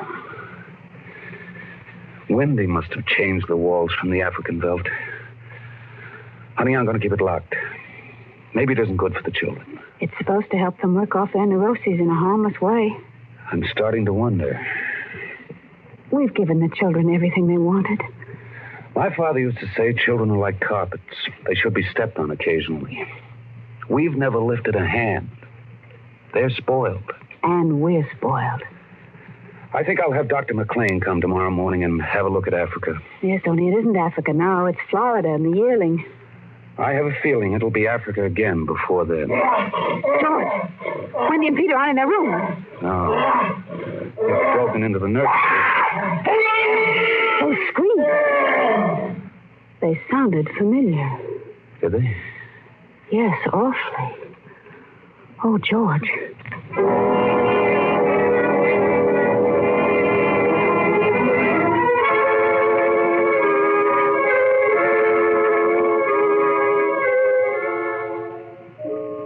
Although their automatic somno beds tried very hard, the two adults couldn't be rocked to sleep for another hour. A smell of cats was in the night air. And in the morning, the stove cooked French toast, and the dining room table poured the syrup and melted butter. Pop, Yes?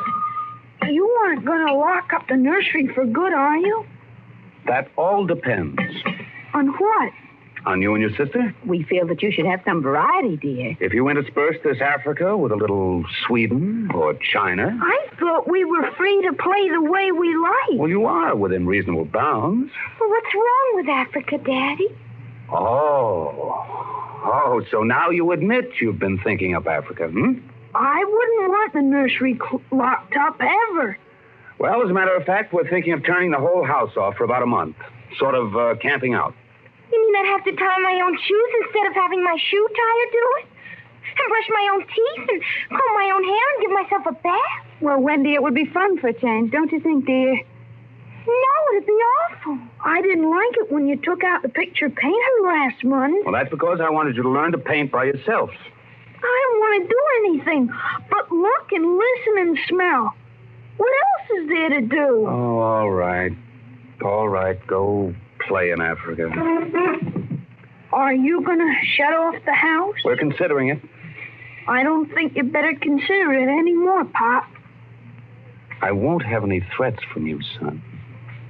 Okay, Pop. Come on, Wendy. Let's get back.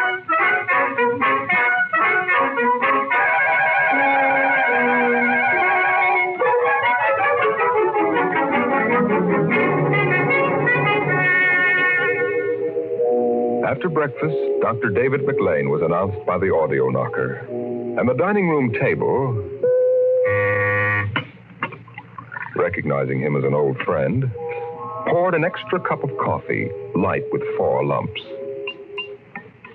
I saw the nursery last year, George. It looked all right to me. You didn't notice anything unusual? No. The pattern showed the usual violence, a tendency toward slight paranoia. All children feel persecuted by their parents. Perfectly normal. I locked the nursery and they broke into it last night. I let them stay so they could form the patterns for you to see. There it is. Well, suppose we take a look at it right now.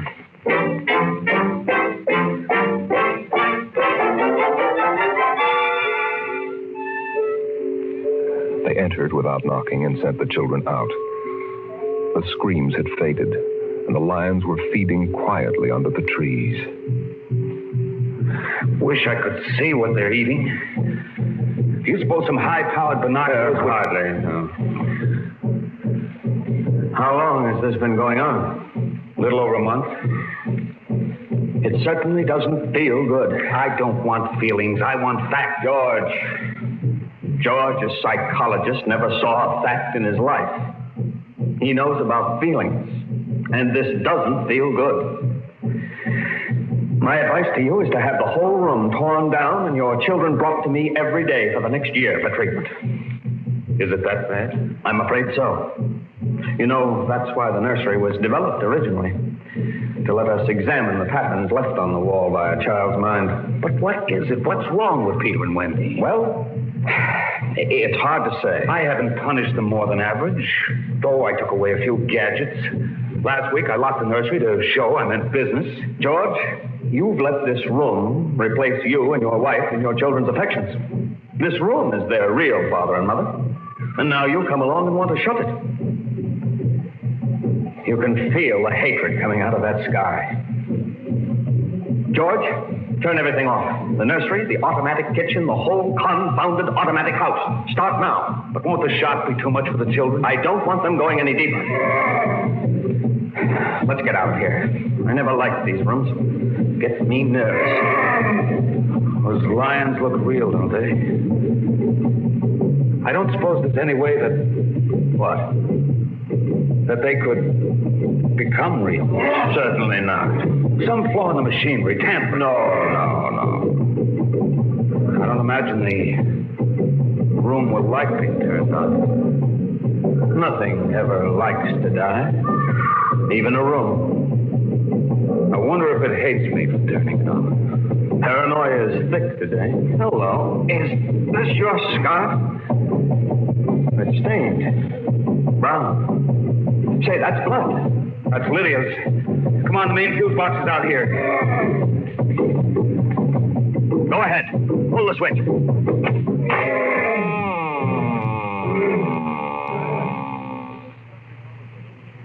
Yeah.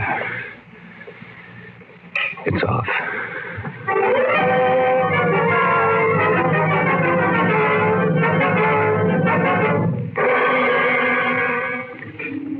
The 2 children were in hysterics.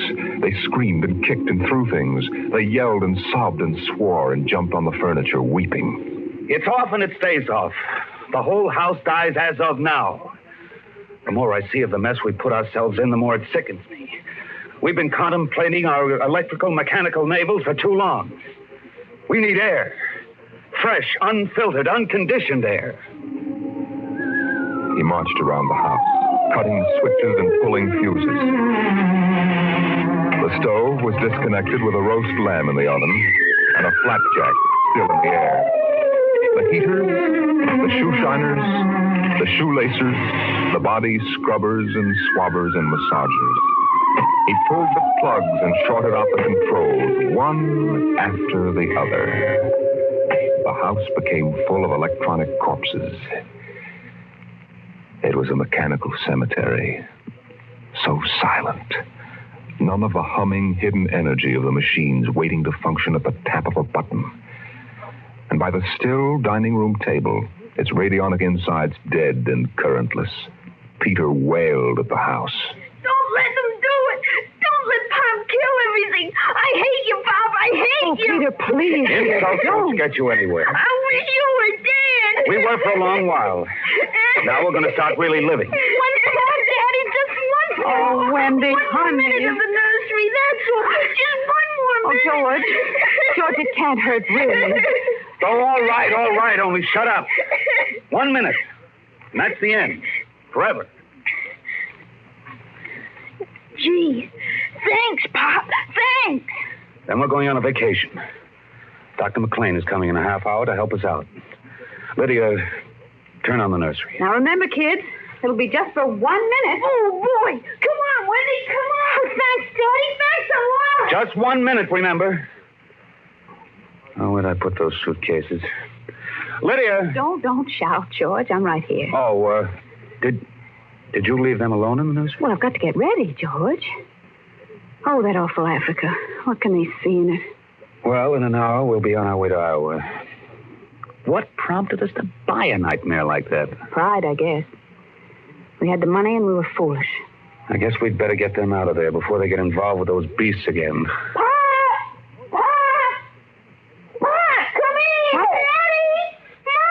Come on, quick. Wendy, Peter, what's the matter? Hurry up. Open the nursery.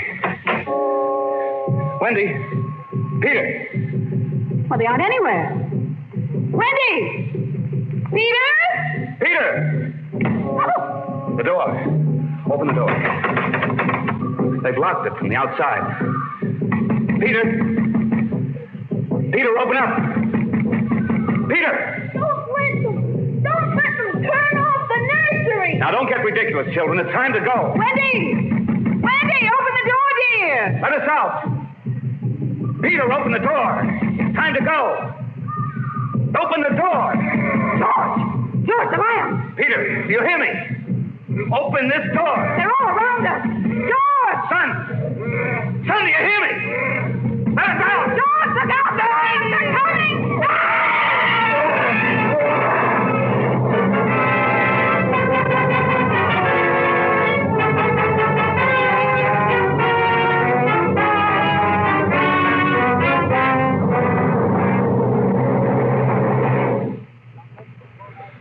When Dr. David McLean came a half hour later, he found the two children in the nursery sitting in the center of the open glade, eating a picnic lunch. Beyond them was the water hole in the yellow veldland. Above was the hot sun. Dr. McLean saw at a distance the lions fighting and clawing, and then settling down to feed in silence under the shady trees. Hi, kids. Where are your mom and dad? Oh, they'll be here directly. Good. We've got to get going. He squinted at the lions with his hands up to his eyes. Now they were done feeding. They moved to the water hole to drink. A shadow flickered as the vultures dropped down from the blazing sky to finish what the lions had left. Dr. McLean. Dr. McLean? Huh? What? Have a cup of tea?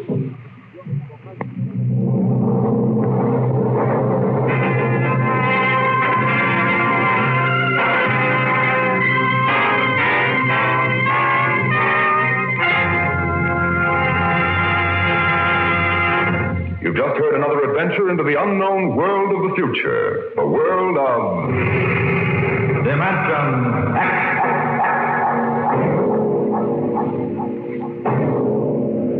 How soon we actually build a spaceship to conquer the stars depends upon many factors, not the least of which is a man, the overwhelming desire to create such a ship, and the power to have it done. Next week, we tell the story of such a man as Dimension X brings you Nelson Bond's The Vital Factor. Dimension X is presented transcribed each week by the National Broadcasting Company in cooperation with Street and Smith, publishers of the magazine Astounding Science Fiction. Today, Dimension X has presented The Veldt, written for radio by Ernest Kenoy from Ray Bradbury's The Illustrated Man. Included in the cast were Leslie Woods and Bill Quinn as the parents, Joan Laser and David Anderson as the children. Your host was Norman Rose.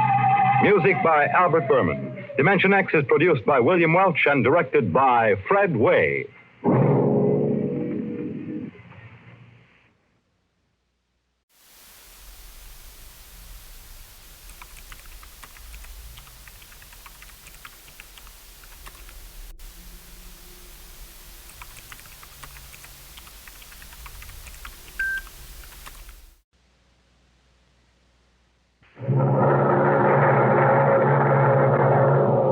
Adventures in time and space, told in future tense.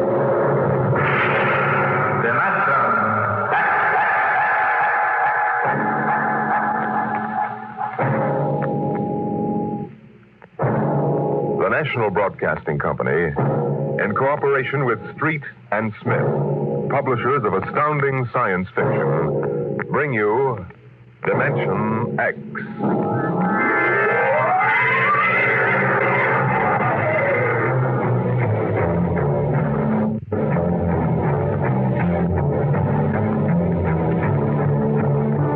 I doubt that anywhere on Earth there's a man or a woman or a child who doesn't know the name Wayne Crowder. I doubt whether there's a human being who hasn't at one time or another used one of the Crowder products, the can opener or the razor blade, or the patented tooth powder dispenser, or the Crowder improved slideless fastener. There's a fortune in such products, and Wayne Crowder was the man to squeeze that fortune out, penny by penny. And he did. And in the magazines which write about men of business, he was described as a man of ice and stone and ink and steel. No warmth, but a heart to pump blood, not feel human emotion. But he took some of his money and he built himself a towering skyscraper. And he placed his private office at the very peak. And he built a battery of buttons into his desk so that when he wanted something, all he ever had to do was press a button. And like genies springing out of the bottle, the proper personnel would come running. Yes, Mr. Crowder. Get me my engineers. Yes, sir. Right away, Mr. Crowder. Mr. Crowder wants his engineers at once.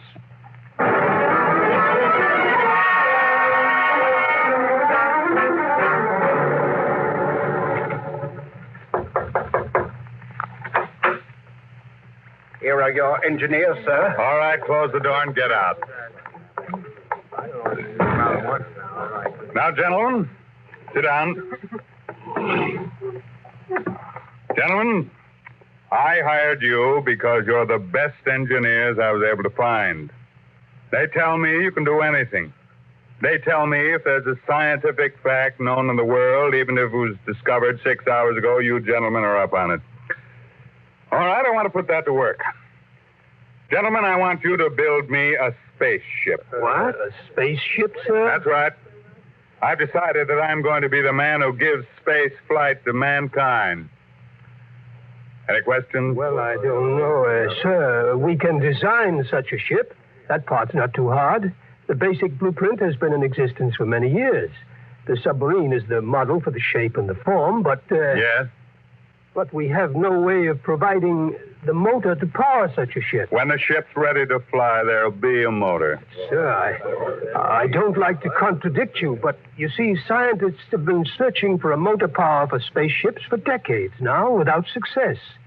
You'll have a ship, but we can't lift that ship from the Earth's surface. That is, not to the point of free flight, at any rate. Mr. Crowder, you see, you'll be spending millions of dollars, hundreds of millions perhaps, for nothing. What's your name? Phillips, sir. You're fired. What? Go down to the cashier and draw your pay and get out. But, Mr. Crowder... Get out. Nobody who works for me thinks of how much something costs. We use money. We don't let expense provide a rationalization for not beginning a project. Phillips, what are you waiting for? Get out.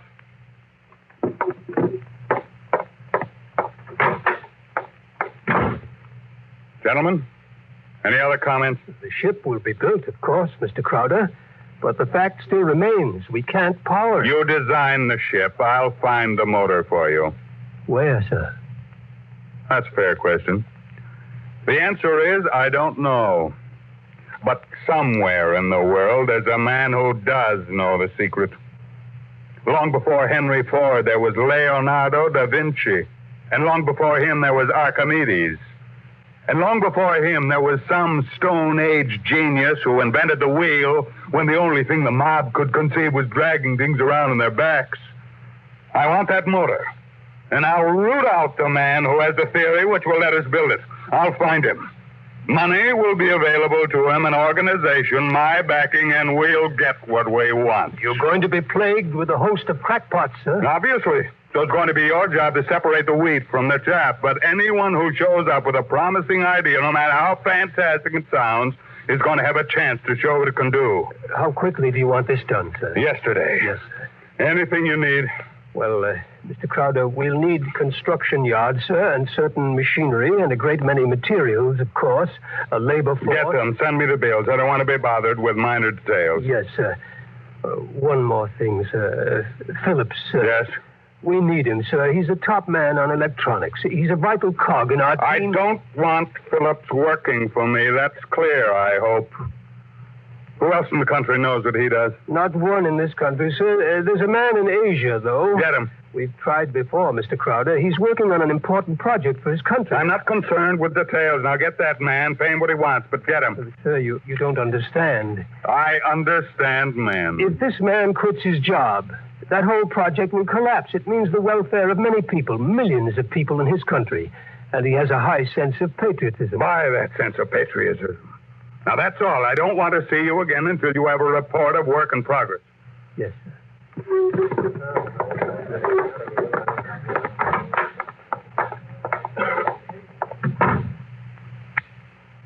Yes, Mr. Crowder.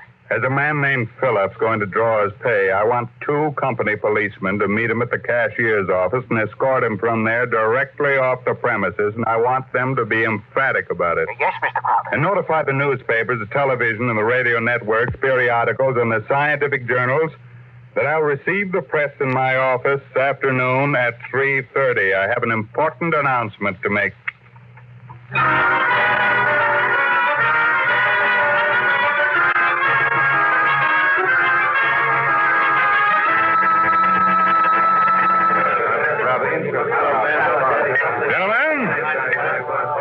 Gentlemen, you can finish your drinks later.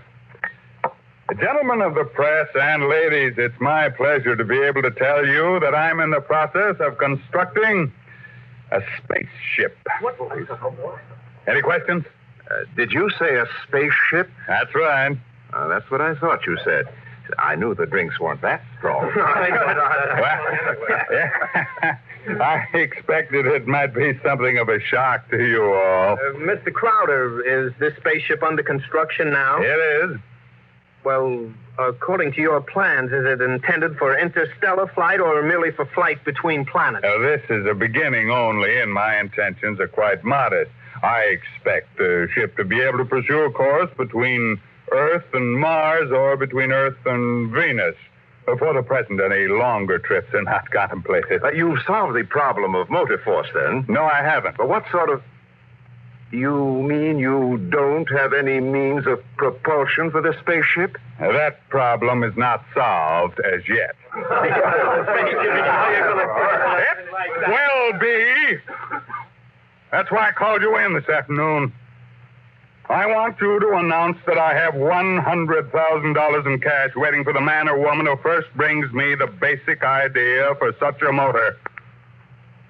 That's all I have to say for now. Finish your refreshments, ladies and gentlemen. I'll let you know from time to time how things go. Mr. Crowder, one more question, please. Yeah.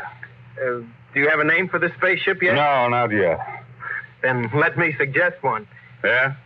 Crowder's Folly. Quiet, all of you. Quiet! What is your paper? The Daily Times, sir. Inform the company police that under no circumstances is any representative of the Daily Times ever to be allowed on company property again.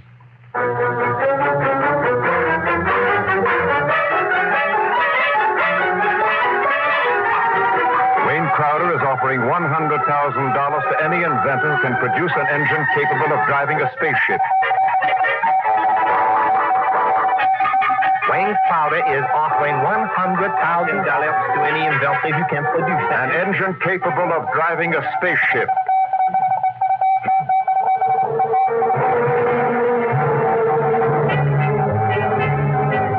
It was Crowder's Folly, but the word of what he wanted circulated to the far corners of the globe, and it was known in the white ice block huts of the Eskimos and in the grass-thatched villages of Central Africa, as well as places less remote.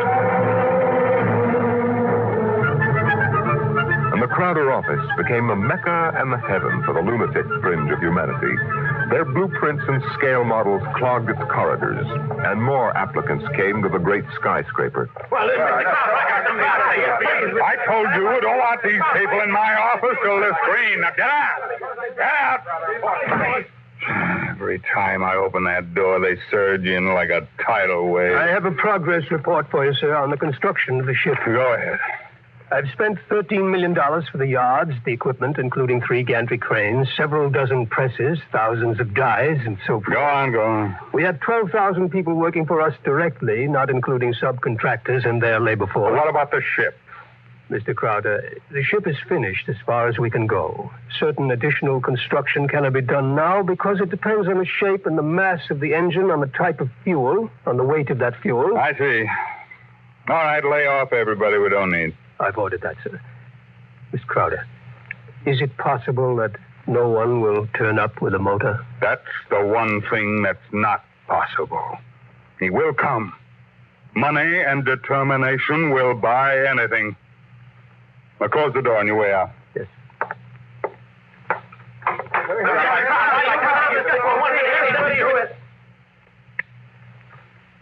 Order the proper department to put a name on the forward end of the ship. I want letters in pure gold, 1 foot high. The name of the ship is Crowder's Folly. Get it done today.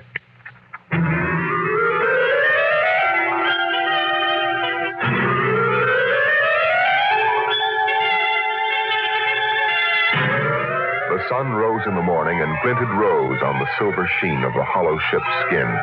The sun set at night and glinted rose on the silver sheen of the hollow ship's skin. The golden letters on the prow held out the fury of Crowder for the world to see. A staff of 50 was employed as time went on in taking rust-preventive measures to ensure the ship's well-being. In a year, the first experiment seemed ready to bear fruit, and a test was held. The atomic fission motor. In exactly 45 seconds now, we'll hold the test, Mr. Crowder. The actual trial of the motor is taking place 3 miles from here. Now, this dial here registers the nucleonic activity. And this dial right here is thrust. Over here, this dial is a measure of the effectiveness of the shielding in terms of outside radioactivity. That sound you hear is our generators right here, building up power to supply the motor by remote control. Now, if this needle goes around to the part of the dial marked in red, there will be an explosion. Are there any questions, sir? Proceed with the test. Watch the needle, sir. 8,000. 8,500. 9,000. 10. 11. 12. 15. That's an overload now, sir. 18. 20. I don't know how much more it can stand, sir. Huh? What happened? Your generator blew out. What kind of I beg your pardon, sir. The motor blew up. What are you talking about? I'd hear something. You see, sir, it takes a while for the vibrations of an explosion to travel 3 miles and then reach through 15 feet of concrete. I see. Well, there are other experiments in progress. Let me know when they're ready for testing. Yes, sir. Mr. Crowder, the inventor of that motor had to be with it, of course, during the tests, but he has, that is, he had a family. The fool knew what he was doing. He understood the danger. Now line up those experiments and don't turn anyone away if he seems to have the remotest possibility of success. Now, I'm telling you, my man will come. Money and determination will buy anything.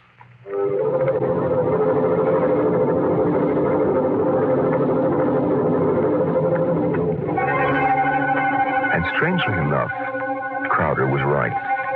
Because one day there came to his office a stranger, a small man. He looked even smaller in that tremendous room. He was an unusual visitor in that he carried no briefcase fat with blueprints, schematics, or formulae. He was unusual in that he neither blustered, cowered, nor deferred to his host. Oh, he was a pleasant little stranger, bird-like of eye and movement, bright and smiling. Mr. Crowder, my name is Wilkins. I can power that ship you want. So? Of course, what I have in mind won't be anything like that meaningless for you. What? Well, Rocket, my motor requires a difference here in my head. It so happens that I'm presently supporting half a dozen people who make this. None of them have been successful. What makes you think your idea will work? Simple enough. The common magnet. What? Electromagnetism. Utilization of the force of gravity, or its opposite in this case, countergravity. Thank you very much. If you'll forgive me now. Just a moment, Mr. Crowder. There's one thing more. This.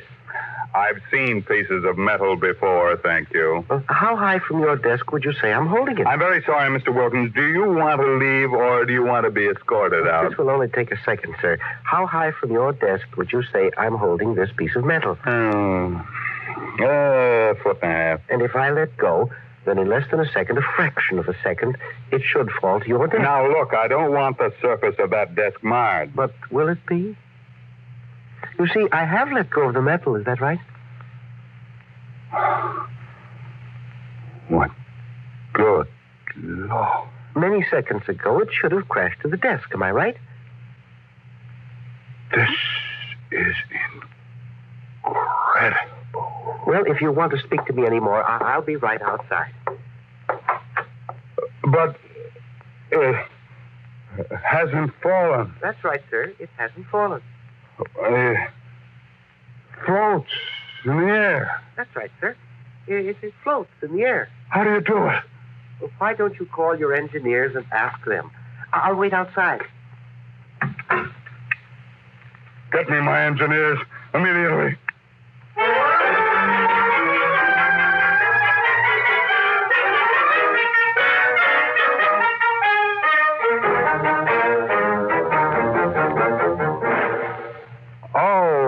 Mr. Wilkins, you're quite right. This piece of metal is apparently counter-gravity. My engineers can give me no explanation. Thank you, sir. What do you want? I want to build a spaceship using this material. No great expenditure, 1/100th of the cost your behemoth sitting out there in your building yard, and 3 other things. Workshop, expert mechanical assistance, and an answer to one question. What is the question? Why do you want so much to build this ship?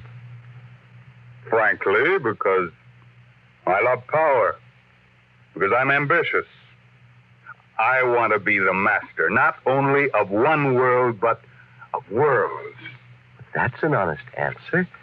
And that's as far as your thinking goes. What else is there? But there's my answer. I want to leave this planet and go to Mars. Because there are strange wonders there. Because there will be scarlet sunsets over barren wastes.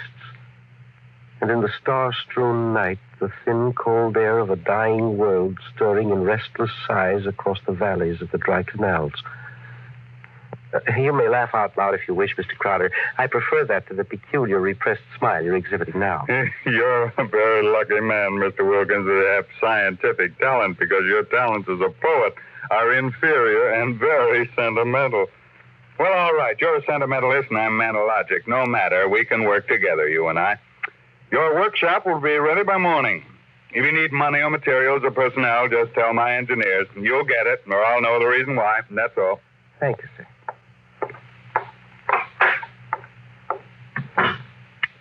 Get me my engineers.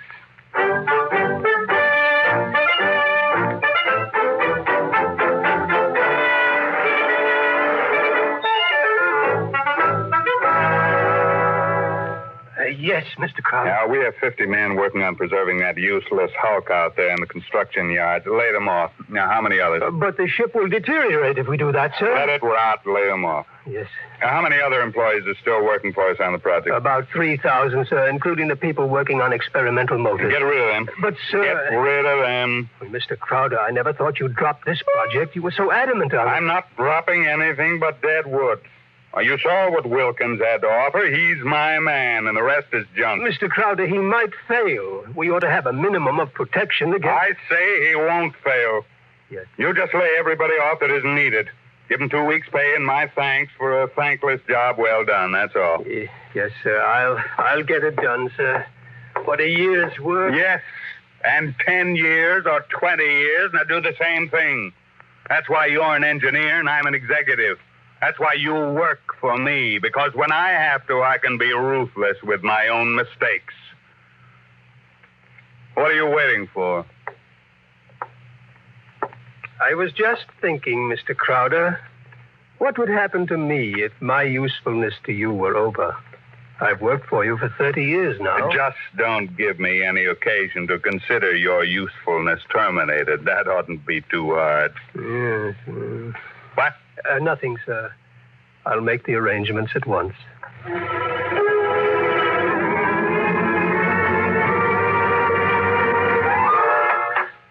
Who are you?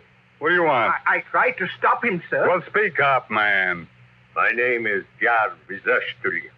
I am an electronics expert. Oh, yes, I remember. You're the Asian. Well, come in. Do you want me, sir? Never mind. Just stay outside. Close the door behind you. Yes, sir. Sit down, Vizushtali. Thank you, no. I want to give you a gift before I leave. Oh, you leaving? I thought we still needed you. I resigned. Well, I'm sorry to hear that. I'm told you're a good man. I want you to understand what's behind this gift. I was working on a power project in my country which would have meant a tremendous rise in the standard of living for millions of my people. I was unable to resist the money you offered. Had you resisted, even more money would have been forthcoming. I placed no limit on your worth to me. I understand. But you see, I did not come without a sense of guilt, because there was no one in my country who could take my place. I would assume that. And now I discovered that what I did was for nothing. The spaceship on which I worked is being dismantled. That's right. So I have been corrupted by you at a whim. I think you have too much power, sir. I think you use your power for evil, selfish purposes. Selfish, yes. Only sentimentality is evil. I think otherwise. And so, in order that you shall not corrupt anyone else, I have this gift for you. Here you are, sir. Oh. And just one more shot for good measure, to make sure you are really dead. Good.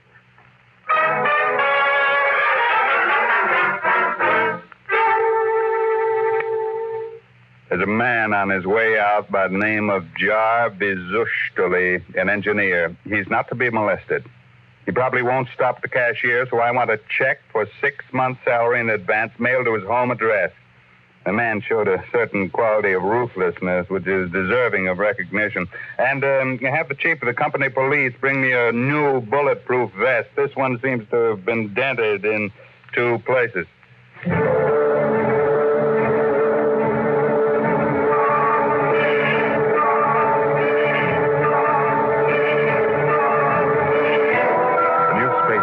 According to Wilkins' plans, as executed by Crowder's engineers, was finished within 4 months. It was small. It was shaped like a disc. It gleamed brightly, even in the smoky haze of an October sunset. Inside, Crowder and Mr. Wilkins, in a small cubicle at the heart of the machine, were surrounded by many instruments of a complicated nature. Outside, huge crowds gathered to witness the test. They stirred and murmured, waiting restlessly, as inside the control room of the craft, Wilkins installed the final secret part he had not revealed to those who built his driving apparatus. Well, Wilkins, what's holding us up? Nothing now. Or sentiment, perhaps.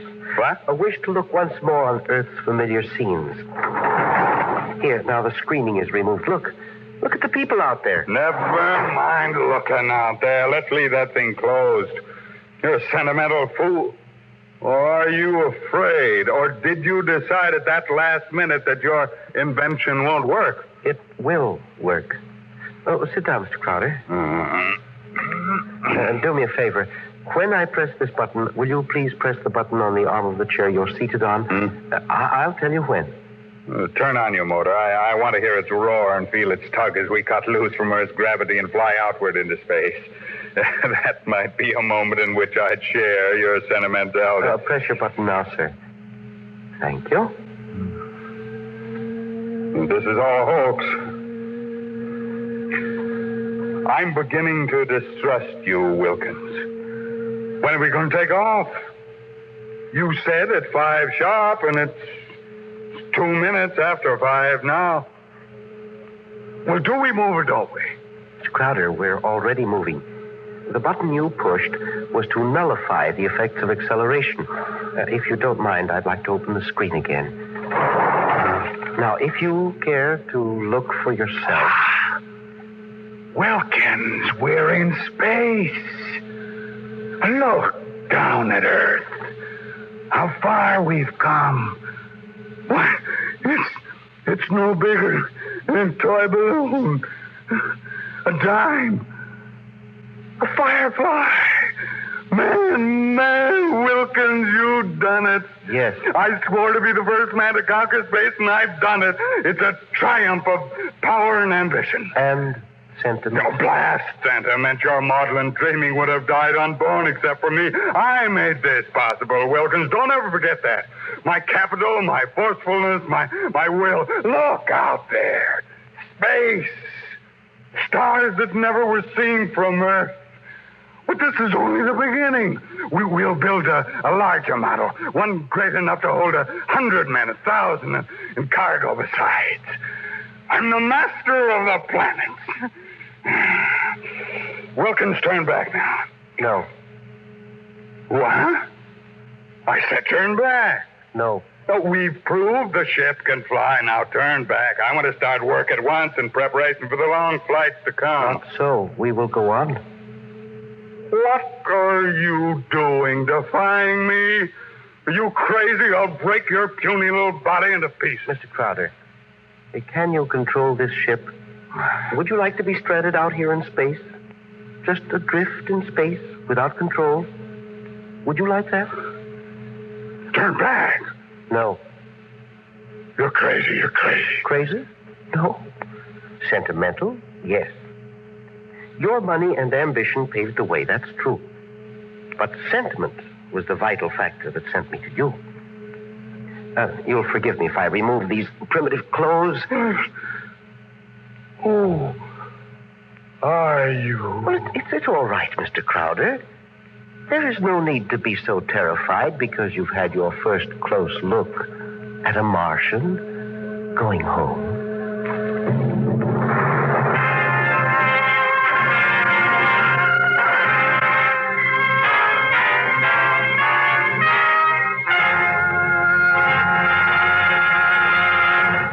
You've just heard another adventure into the unknown world of the future. The world of...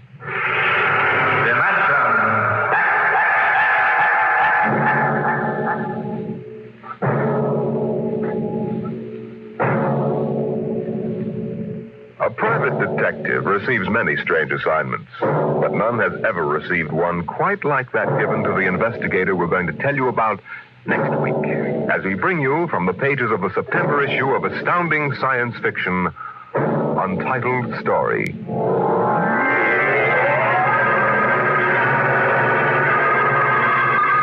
Dimension X is presented each week by the National Broadcasting Company in cooperation with Street and Smith, publishers of the magazine Astounding Science Fiction. Today, Dimension X has presented The Vital Factor, written for radio by Howard Rodman from the story by Nelson Bond. Featured in the cast were Raymond Edward Johnson as Crowder, John McGovern as the engineer, and Louis Van Ruten as the Martian. Your host was Norman Rose. Music by Albert Berman. Dimension X is produced by William Welch and directed by Fred Way.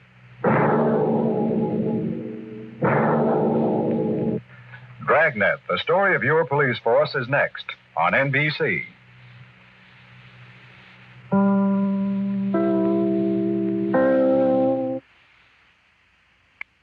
Transmission complete.